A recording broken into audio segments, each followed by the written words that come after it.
Hello and welcome to Fiber Trek. My name is Sarah. Welcome. You are most welcome on this creative journey here in the Northwoods of Maine. I'm excited to share with you some new projects that I've discovered in a new book that include printing. I will be updating you on my knitting and fibery endeavors. If you contribute financially through Patreon or through coffee, a deep, heartfelt thank you. It is encouraging and humbling. I'm so glad that you find value here in this project. I appreciate comments, likes, and subscribes. I'm so glad that you're all here. Let's catch up.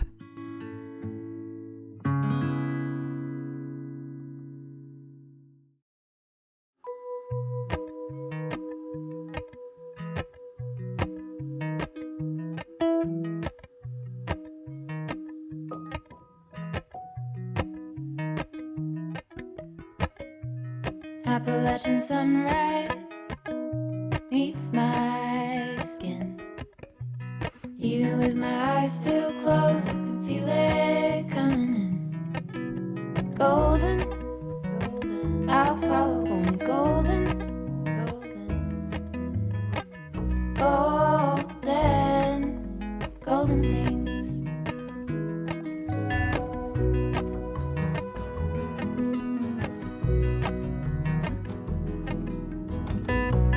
Mountain laurel high fives for miles in spring.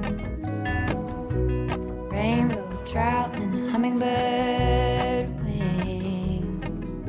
Golden, I'll follow only golden, golden, golden things. Gold hair, gold rings, gold leaves, gold anything, golden, I'll follow only golden, golden, golden things.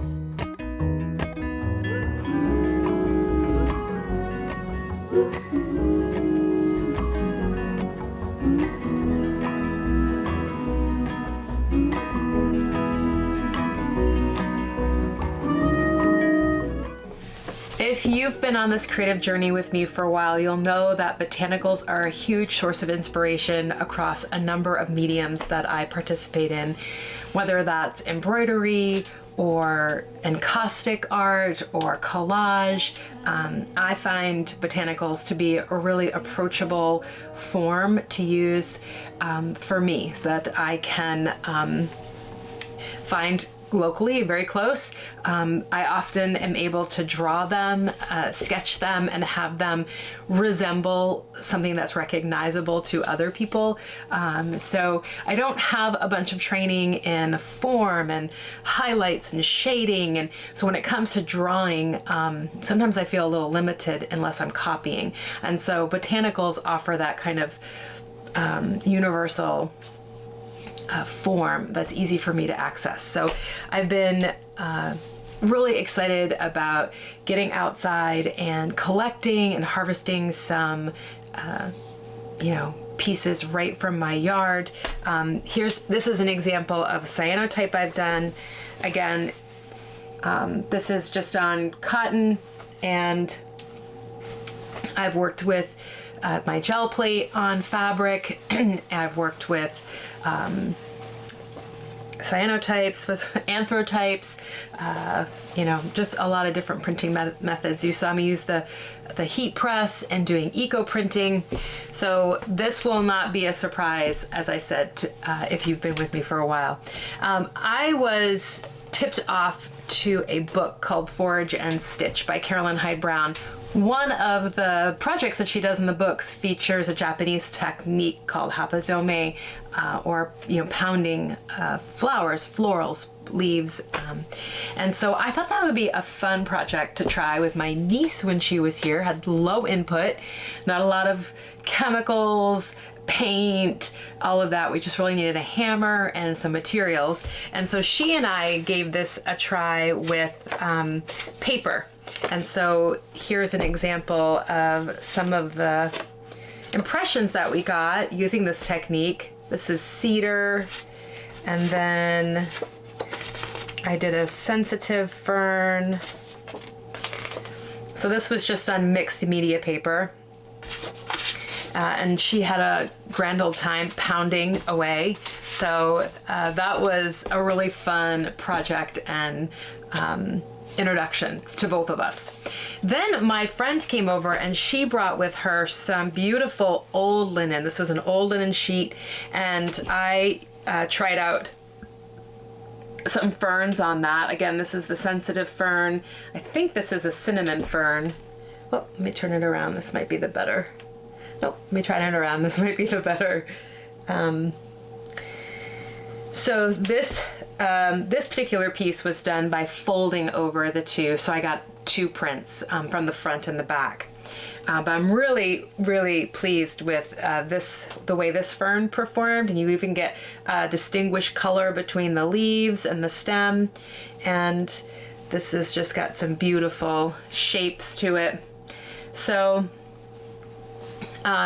yeah, so I was super inspired by this particular work and this particular technique, and I decided to combine it with another forthcoming book that I'll be talking about in August, making some book cloth and using that on a cased book upcoming.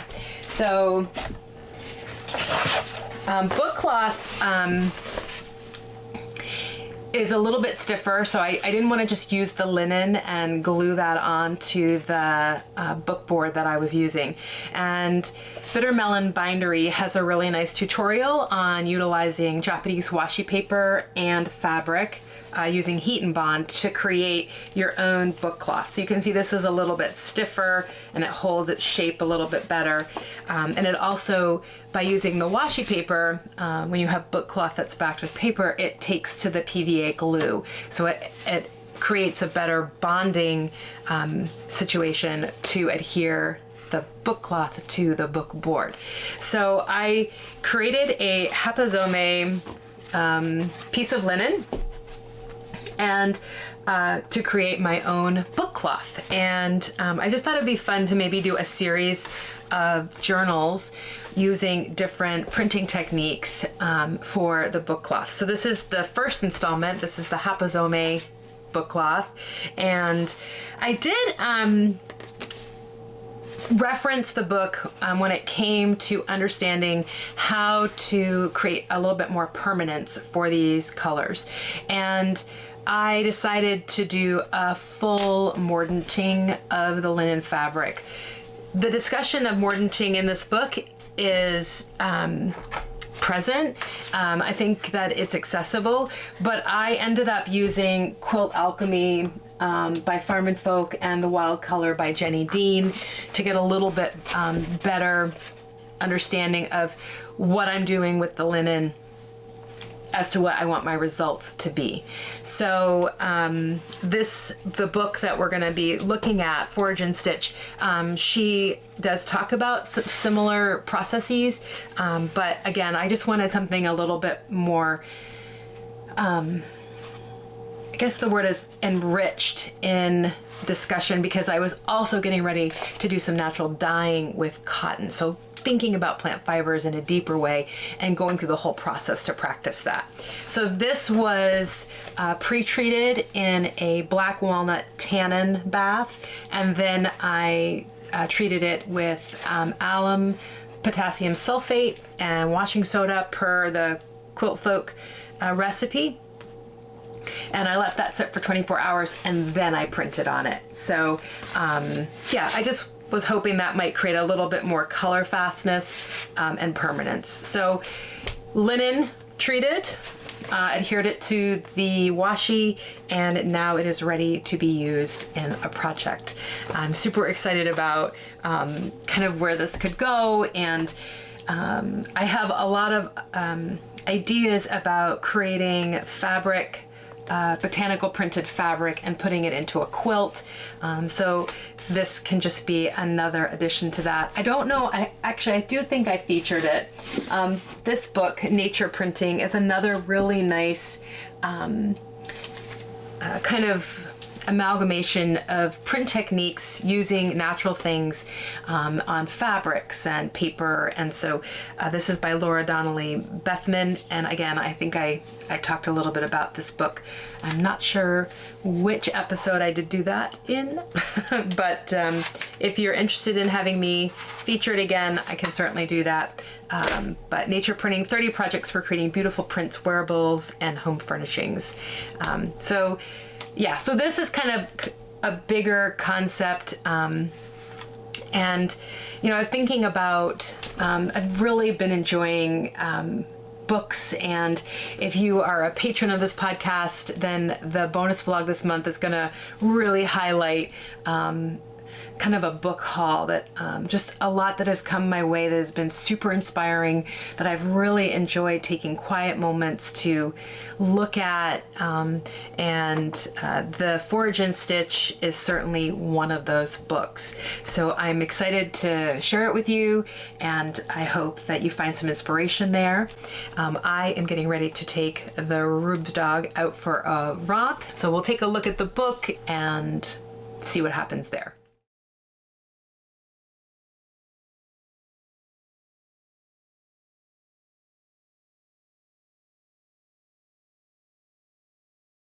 I really debated about doing a voiceover for this book because I think that the visual components speak volumes, and they're really explicit about what you'll find in the text as well as the direction. So there's lots of projects, and those are explicit. There's lots of new techniques here, and I really appreciate that the book includes galleries of how the artist chose to use that technique in a number of different ways.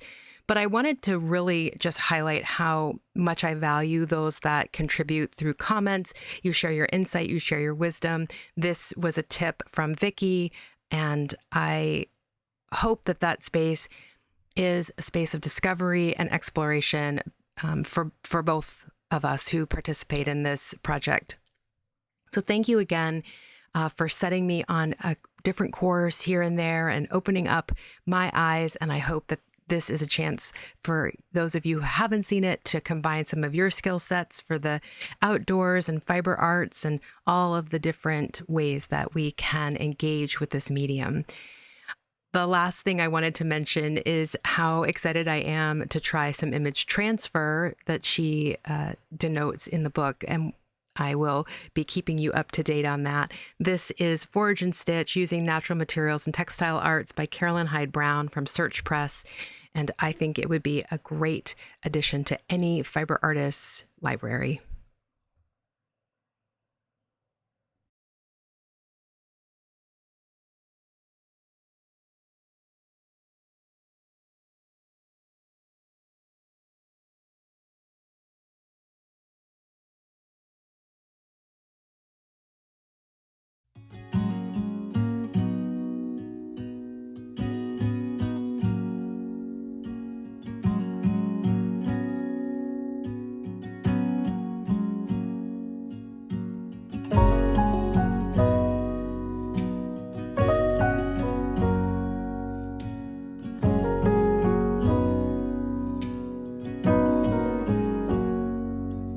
If I wrote you a song, if I got every word perfectly weighted on a thin piece of paper, would it make any difference? Would it change for the better? If I wrote you a poem, if I posted a letter?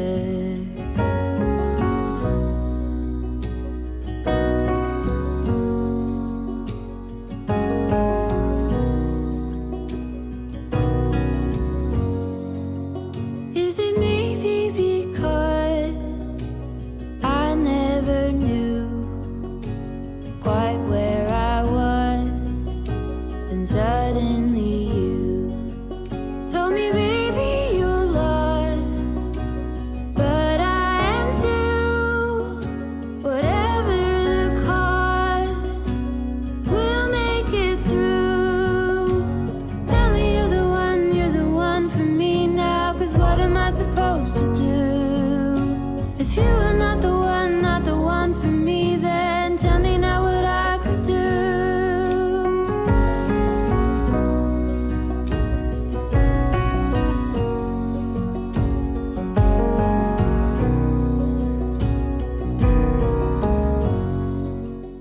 Welcome to the knitting portion of the episode. I just want to reiterate here at the beginning how deeply grateful I am for those that contribute financially through Patreon or through Ko-fi.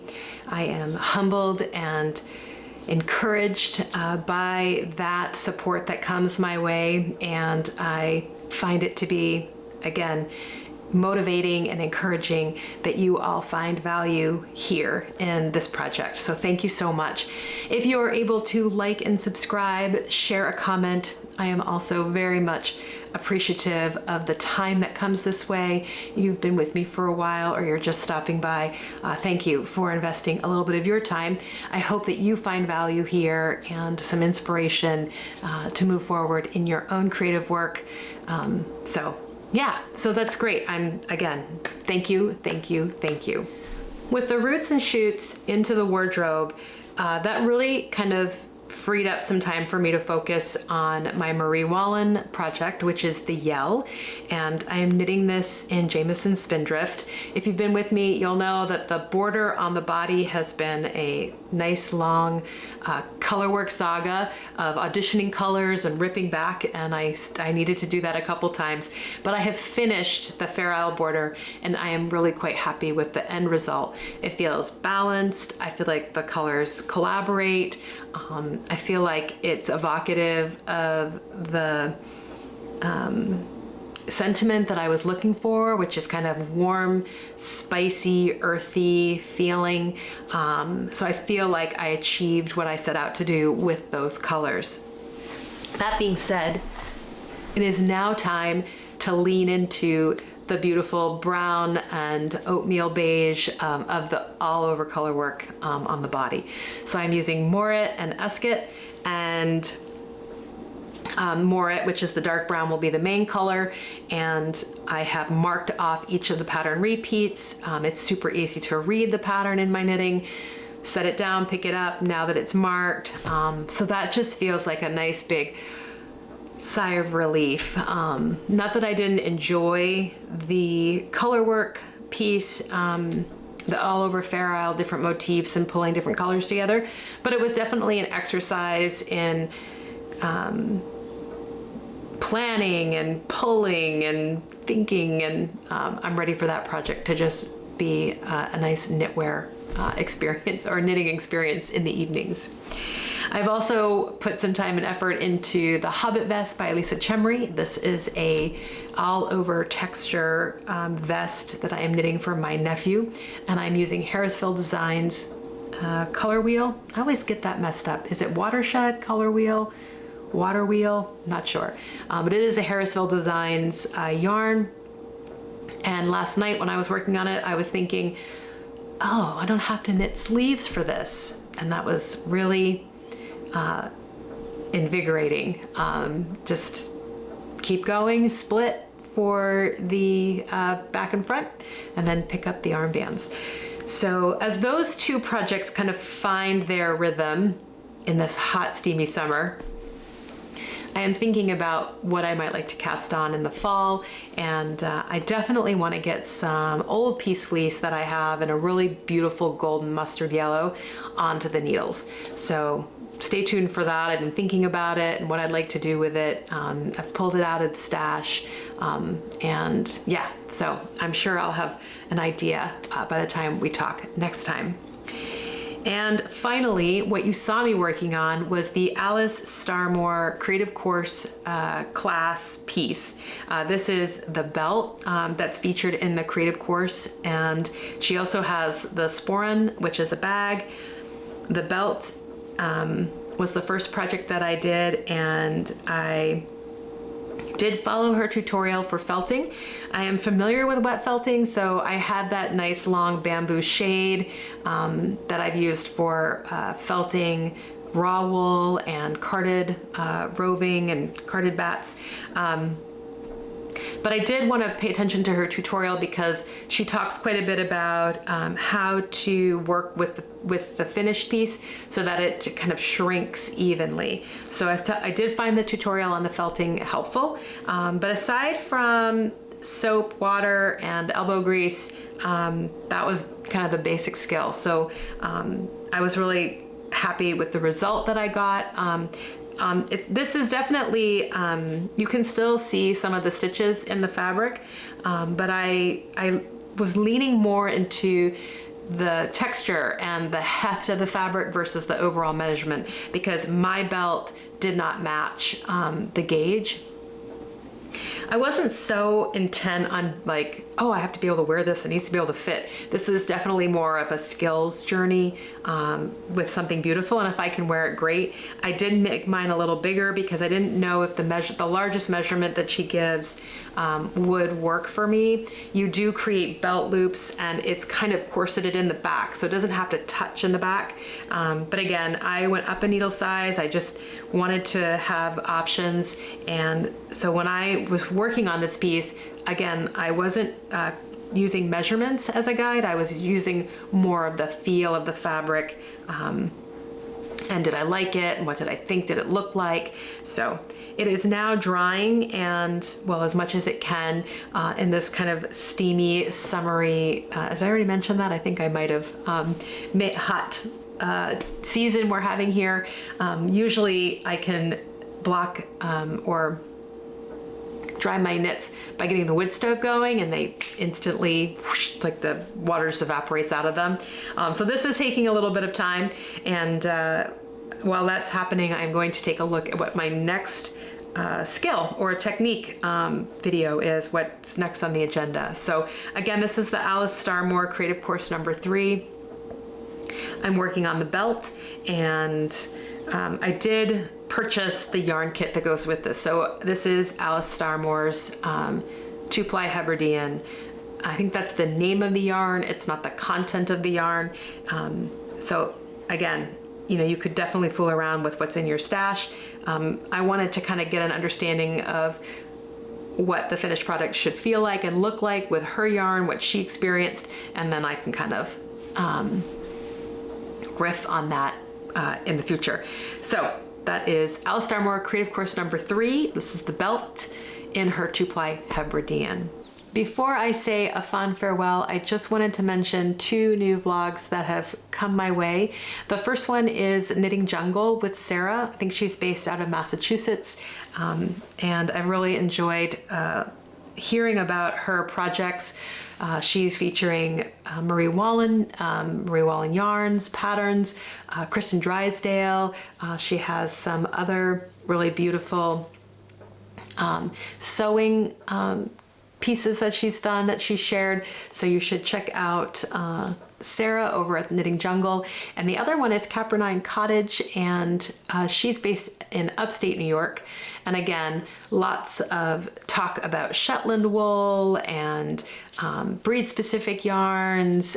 So I've very much enjoyed both of those vloggers and what they've been working on, and just kind of sinking into that familiar feeling of chat around those topics and that aesthetic. Knitting Jungle and Capernine Cottage, I'm hoping I'm saying that correctly, but you'll find them on YouTube. Right, on that note, I'm going to bid you a fond farewell. I hope this finds you in good spirits. Many fond wishes and blessings till next time. Take care. Bye.